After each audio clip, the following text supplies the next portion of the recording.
Agora vamos falar de uma empresa mais ou menos pequena, que é o Grupo Silvio Santos. Não sei se você está familiarizada. É... Então, gente, todo mundo já sabe, a gente não precisa ficar chovendo uma olhada nisso. O Silvio Santos veio a falecer e, pegando um pouco daquela trend do LinkedIn, o que o falecimento do Silvio Santos pode nos ensinar? Mentira, não tem nada a ver com isso não, gente. Entra lá na minha página amanhã, pessoal, vocês vão ver meu textão. Brincadeira, gente. Mas o falecimento do Silvio Santos trouxe um exemplo jurídico do que a gente fala, né, Nath? Muitas vezes aqui sobre a prevenção e planejamento da sua sucessão. E societário também, né? Que acaba se confundindo nesse caso.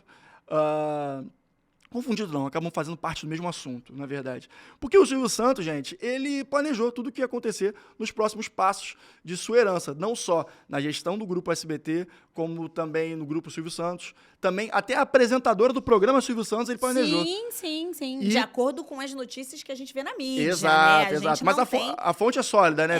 Do Globo. Então a gente não tem acesso às informações oficiais. Porém, exato. É isso. As fontes são sólidas, então a gente sempre trabalha com fontes sólidas aqui. Claro, a gente também não tira nada aqui do bolso. É importante a gente diferenciar o que a gente pega diretamente de uma fonte judicial, ou seja, do STJ, de um tribunal, claro. Do STJ, do STF. E do que a gente pega de uma matéria, que também teve uma fonte que a gente sabe que é crível, mas é uma matéria, né? Então, enfim. Perfeito. Não, perfeito. Bem pontuado. E é importante a gente entender a relevância disso, né? Porque agora as herdeiras, né, que são 6 filhas, e a viúva, né? A esposa do Silvio Santos, que agora é viúva, tá todo mundo com plena tranquilidade do que vai acontecer quanto a isso. E é o que eu sempre falo, né? A estruturação, a prevenção. Estruturação preventiva de uma empresa ou de uma sucessão é muito importante para que as pessoas possam sentir o que realmente tem que ser sentido, que nesse caso é o luto, né? Com certeza, então, eu acho isso relevante pra caramba. O Pedro fala muito isso, né? Do nosso aspecto latino em querer empurrar certas conversas difíceis com a barriga. Com certeza. Mas o Silvio Santos não fez isso, até porque ele sempre foi um homem de negócio e com essa visão de estruturação do próprio negócio. E tá todo mundo bem, assim, e com relação ao patrimônio, metade vai ser da esposa, né? Seguindo uma estrutura convencional legal, e o resto vai ser diluído entre as herdeiras, além dessa questão de quem vai gerir cada grupo, porque isso é muito relevante, e assim o grupo não corre menos riscos de ter uma grande barreira a ser tratada agora. E pelo que eu vi até em outras matérias também, ele já vinha fazendo essa passagem de bastão aos poucos, porque já sabia, enfim, que já estava com a saúde um pouco mais debilitada, né, Nath? Eu acho que assim, quando a gente traz o exemplo do Silvio Santos, óbvio, é icônico. O Silvio Santos, ele é não só uma figura icônica, como um grande empresário brasileiro. Isso aí é óbvio, notório, até porque ele é uma figura pública, né? O Silvio Santos ficava no ar muitas horas durante a sua programação. Então, você pode pensar assim, caramba, mas é óbvio que o Silvio Santos vai fazer o planejamento patrimonial e sucessório dele, se preparando para a morte, que é quando ela ocorresse. É verdade, o Silvio Santos notariamente, até porque ele deve ser muito assistido, a gente espera. No entanto, eu vi uma matéria recentemente da Exame que, como a gente está na cara da reforma tributária e a gente vai ter um aumento substancial de TBI, que é um imposto de transmissão causa mortes, que ele inviabiliza muitas vezes que você tenha um inventário que corra bem. Acho que o Rodrigo até vivenciou isso um pouco, poderia até falar numa vivência pessoal. O que acontece? Essa matéria diz que pessoas ou famílias com patrimônios de até 1 milhão, o que é um valor vultoso?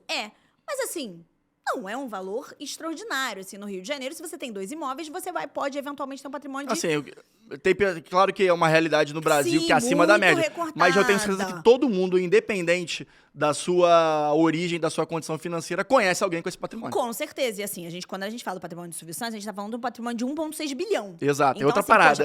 Planejamento patrimonial e sucessório, né, com valor astronômico. Quem é bilionário? Quantos bilionários existem, né, no Brasil? No mundo, né? Mas quando você fala de milhão, é uma realidade um pouco mais tangível, ainda que não seja muito no ambiente brasileiro. Mas aí essa revista traz, a matéria da revista traz, mas eu não vi com base quem fez essa estatística para eu poder citar aqui, Mas eu achei interessante, porque, enfim, a revista tem credibilidade, que diz que pessoas com patrimônio de até 1 milhão já estão procurando para fazer seu planejamento sucessório patrimonial, justamente porque estão entendendo que a reforma tributária está vindo aí e que um dos grandes pontos de discussão é o aumento do ITBI, o aumento da alíquota, né? A alíquota é o percentual que você vai pagar. O aumento da alíquota do ITBI. E que isso vai impactar, com certeza. Eu posso até trazer um exemplo concreto aqui do que eu vivi no... ITBI não, gente, TCMD, desculpa. Isso, a gente tá falando de TBI, verdade. TBI, ITCMD, obviamente, gente. Tudo ITCMD. que a gente falou de... Tudo é ITCMD, tudo que a gente falou de TBI, na verdade, é ITCMD, tá? É isso, exatamente. Mas eu posso até compartilhar uma relação com relação a esse tema do ITCMD. Uma vez, o ITCMD é um imposto estadual, né? Então, teve uma mudança do ITCMD de 2020... Com uma alíquota progressiva. Isso. Teve uma mudança de 2023 para 2024, num caso concreto que a gente teve, que esse caso concreto se enquadrava nessa mudança. E a mudança do ITCMD foi o pagamento que gerava em torno de R$10 mil da tributação, a partir da virada dessa alíquota foi para 40. Sim, nossa. Então, você já consegue... 4 vezes mais. E assim, foi algo que foi avisado aos nossos clientes, foi informado com toda a prevenção, porque foi um caso que eu compartilho com o Pedro, então ele pode depois referendar também.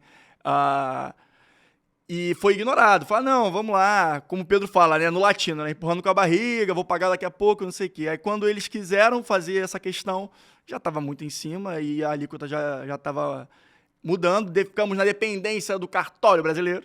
E aí, enfim, todo mundo sabe o que aconteceu. Eles tiveram que arcar com esse custo, tentaram argumentar que a culpa não era nossa, mas a gente tinha um histórico de e-mails ali provando que foi informado com bastante antecedência e, infelizmente, eles tiveram que arcar com essa questão. Muitas vezes o advogado não alcança certos temas porque, justamente, o cliente tem que ajudar também a proporcionar o melhor atendimento para ele mesmo, né, Nath? Não, com certeza absoluta. Então, fica aí a dica. E esse tema do ITCMD é algo bastante relevante, então, por que não tentar entender e pegar como referência grandes empresários como o Silvio Santos que se planejam para com certeza. E suas empresas. eu vou tentar achar a matéria e vou pedir para as meninas colocarem aqui na Na descrição, descrição. porque é válido, é interessante.